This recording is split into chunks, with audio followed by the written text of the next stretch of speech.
ঠিক 17 বছর পর লন্ডনের ফগ বা কুয়াশা ছেড়ে ঢাকায় ফিরে এলেন বিএনপির ভারপ্রাপ্ত চেয়ারম্যান তারেক রহমান। 25শে ডিসেম্বর বড়দিনের সকালে যখন সবাই কেক নিয়ে ব্যস্ত, ঠিক বেলা 11:15টায় ঢাকার আকাশ সীমায় ল্যান্ড করলো তার বিমান। 17 বছর পর লন্ডন থেকে দেশে ফিরে সমর্থকদের বিপুল ভালোবাসায় সিক্ত হলেন বিএনপির ভারপ্রাপ্ত চেয়ারম্যান তারেক রহমান। ফেব্রুয়ারিতে ঘোষিত নির্বাচনের মাত্র 1.5 মাস আগে তার দেশে ফেরা রাজনীতিতে তৈরি করেছে নতুন মাত্রা। মব ভায়োলেন্সে ধুঁকতে থাকা দেশে শান্তি ফেরানোর উপর দিয়েছেন সর্বোচ্চ জোর। প্রশ্ন হলো, 16 মাস ধরে যে সরকার মবকে প্রেসার গ্রুপ বলে বলে প্রশ্রয় দিয়েছে, সে সরকারের কাছে শান্তির আকুতি কতটা গ্রহণযোগ্য হবে? তারেক রহমান ইঙ্গিত দিয়েছেন, যে উদ্দেশ্য নিয়ে জুলাই আন্দোলন হয়েছিল তার 16 মাসেও পূরণ হয়নি। বলেছেন, বাংলাদেশের মানুষ আজ কথা বলার অধিকার এবং গণতান্ত্রিক অধিকার ফিরে পেতে চায়। বিমানবন্দরে নেমে অধ্যাপক ইউনূসকে ধন্যবাদ দেওয়ার জন্য ফোন করলেও জনাব রহমান তার কিছুক্ষণ পরেই বলে ফেললেন, অধ্যাপক ইউনূসের আমলে মানুষ গণতান্ত্রিক অধিকার ফেরত পায়নি। বিভিন্ন আধিপত্যবাদী শক্তির গুপ্তচর সক্রিয় উল্লেখ করে সতর্ক করেন বিএনপির ভারপ্রাপ্ত চেয়ারম্যান। তার ভাষণে অতীতের চেয়ে বর্তমান সময়ের অচলাবস্থার দিকে জোর দেওয়ার ইঙ্গিত ছিল পরিষ্কার। প্রশ্ন হলো, নির্বাচনের মাত্র 1.5 মাস আগে তারেক রহমানের দেশে আসা এবং শান্তির বার্তা কতটা প্রভাব ফেলবে মাঠের রাজনীতিতে? গত 16 মাসে বিএনপির প্রধান প্রতিপক্ষে পরিণত হওয়া জামাত কিভাবে নিচ্ছে রাজনীতির নতুন সমীকরণ? দেশের 16 মাসে মবের পৃষ্ঠপোষকতার দায়ে বিএনপি জামাত দুই দলই অভিযুক্ত। সেক্ষেত্রে নির্বাচনকালীন আরো অস্থির সময় তারেক রহমানের বার্তা কি প্রভাব ফেলবে?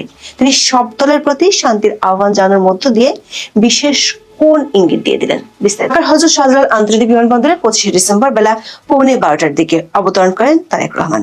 দলের শীর্ষ স্থানীয় নেতারা তাকে স্বাগত জানান। প্রায় 1 ঘন্টা বিমানবন্দরে অবস্থান করে পূর্বাচলে গণসংবর্ধনা মঞ্চের উদ্দেশ্যে বাসে করে যাত্রা করেন। তার গাড়িবহর ঘিরে ছিল স্মরণকালের সর্বোচ্চ নিরাপত্তা। সেনাবাহিনীর বিশাল কর্ডন আর স্মরণকালের সর্বোচ্চ নিরাপত্তা নিয়ে তিনি যাত্রা শুরু করলেন পূর্বাচলের দিকে। কিন্তু মুশকিল হলো, 7 কিলোমিটার রাস্তা পার হতে সময় লাগলো 3 ঘন্টার বেশি।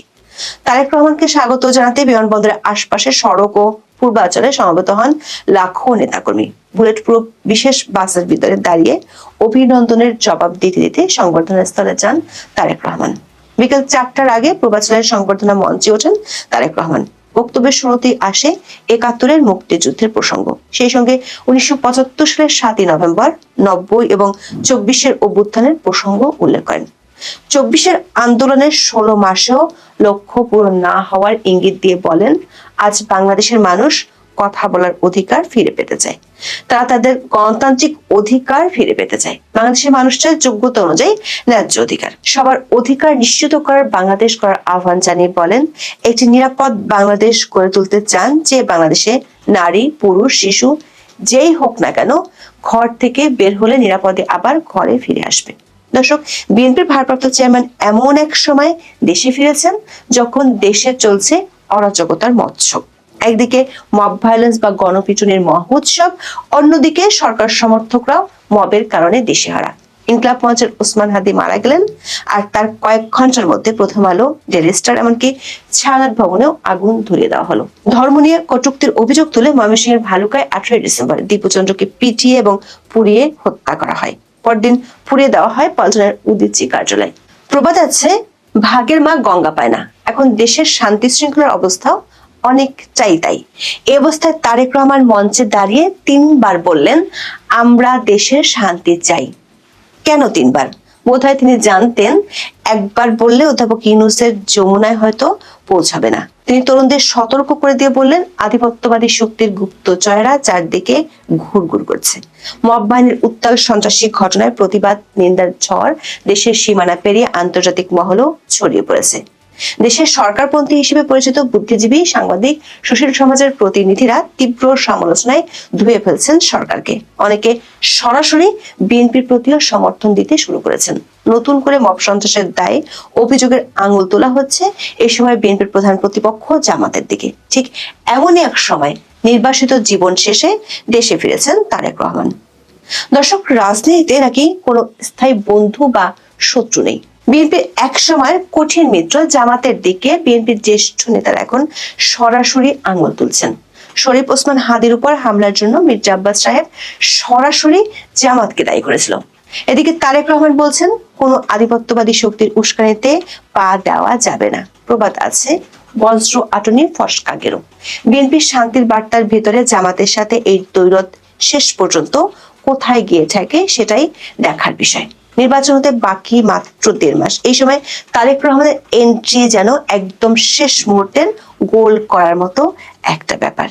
এই আধিপত্য শক্তি বা তাদের গুপ্তচর কারা সেটি সরাসরি পরিষ্কার করেননি তারেক রহমান। তবে সাম্প্রতিক সময়ে জামাতের বিরুদ্ধে প্রকাশ্যে অভিযোগ তুলতে দেখা যাচ্ছে বিএনপি শীর্ষ পর্যায়ের নেতাদের। বিশেষ করে শরীফ ওসমান হাদির উপর গুলি করার জন্য সরাসরি জামাতকে দায়ী করে সমাবেশে বক্তব্য দেন বিএনপির জ্যেষ্ঠ নেতা মির্জা আব্বাস এবং রুহুল কবির রিজভী। 14 ডিসেম্বর শহীদ বুদ্ধিজীবী স্মৃতিসৌধে বিএনপি মহাসচিব মির্জা ফখরুলের ইঙ্গিত ছিল বেশ স্পষ্ট। বলেন, মানুষ নির্বাচনের মাধ্যমে যখন গণতান্ত্রিক বাংলাদেশ নির্মাণের স্বপ্ন দেখছে, তখন বাংলাদেশের শত্রুরা নতুন করে হত্যাকাণ্ডে মেতে উঠেছে। হাদির উপর হামলার মতো ঘটনা আরো ঘটতে পারে বলেও আশঙ্কার কথা জানিয়েছিলেন তিনি। দর্শক, তাৎপর্যপূর্ণভাবে দেশের শান্তি শৃঙ্খলা নিশ্চিতের জন্য সব দল এমনকি নির্দলীয় নাগরিকদেরও এগিয়ে আসতে বলেছেন তারেক রহমান। প্রশ্ন হলো, এখানে সব দল বলতে তিনি কাদের বুঝিয়েছেন? এটা যে কেবল সরকার অনুমোদিত দল নয়, সেটি বক্তব্যের সামগ্রিক ধরন দেখে স্পষ্ট। এমনকি সাবেক সরকারের বিরুদ্ধে সমালোচনাও তিনি করেছেন খুব সংক্ষিপ্ত কিছু বাক্য ব্যবহার করার মাধ্যমে। অতীতের চেয়ে বর্তমানের দিকেই বেশি জোর দিয়েছেন। সেক্ষেত্রে দেশে অস্থিরতা দূর করতে একটি জাতীয় ঐক্যের আহ্বান দিলেন কিনা তা নিয়ে জল্পনা কল্পনা চলছে। সবাইকে নিয়ে নিরাপদ বাংলাদেশ করার আহ্বান নিয়েও চলছে আলোচনা। তারেক রহমান হঠাৎ করে মার্টিন লুথার কিং এর সেই বিখ্যাত আই হ্যাভ আ ড্রিম ধার করে বললেন, আই হ্যাভ আ প্ল্যান। কিন্তু প্ল্যানটা কি সেটা তিনি খোলাসা করেননি। তিনি চাইলেন সবার সহযোগিতা, বললেন দেশের মানুষ পাশে থাকলে তিনি এই প্ল্যান বাস্তবায়ন করবেন। যেন একটা থ্রিলার সিনেমার সাসপেন্স। আমরা সবাই জানি মনের কথা মনেই ভালো, কিন্তু কোটি কোটি মানুষ এখন সেই সিক্রেট প্ল্যান জানার জন্য বসে আছে। পরিকল্পনাটি কি তা খোলাসা করেননি তারেক রহমান। তবে বলেন, আগামী দিনে যারা দেশ পরিচালনার দায়িত্বে আসবে তারা সবাই মিলে মহানবী সাল্লাল্লাহু আলাইহি ওয়াসাল্লামের ন্যায়পরায়ণতার আলোকে দেশ পরিচালনার সর্বোচ্চ চেষ্টা করবেন। প্রশ্ন হলো, এসব কথা কি শুধু রাজনীতির মারপ্যাচ, নাকি সত্যি সবার অংশগ্রহণ একটি শান্তিপূর্ণ ও নিরাপদ দেশ করার ইচ্ছা প্রকাশ করলেন বিএনপির ভারপ্রাপ্ত চেয়ারম্যান? সবার সেই অংশগ্রহণ নিশ্চিত করতেই বা তিনি কি করতে চান, কি তার প্ল্যান, যেটি তিনি শুধু প্রকাশ করেছেন কিন্তু খোলাসা করেননি লাখো সমর্থকদের সামনে। 17 বছর নির্বাসন শেষে তারেক রহমানের এই প্রত্যাবর্তন কি বাংলাদেশের রাজনীতিতে বসন্ত আনবে, নাকি পুরনো চাল ভাতে বাড়ির মতো পুরনো ধারার রাজনীতি ফিরে আসবে? তিনি নিরাপদ বাংলাদেশের স্বপ্ন দেখাচ্ছেন, যেখানে নারী শিশু সবাই নির্ভয়ে চলাফেরা করতে পারবে। কিন্তু প্রশ্ন থেকে যায়, এই 1.5 মাসের কাউন্টডাউনে তারেক রহমানের শান্তির বার্তা মব ভায়োলেন্স থামাতে পারবে তো?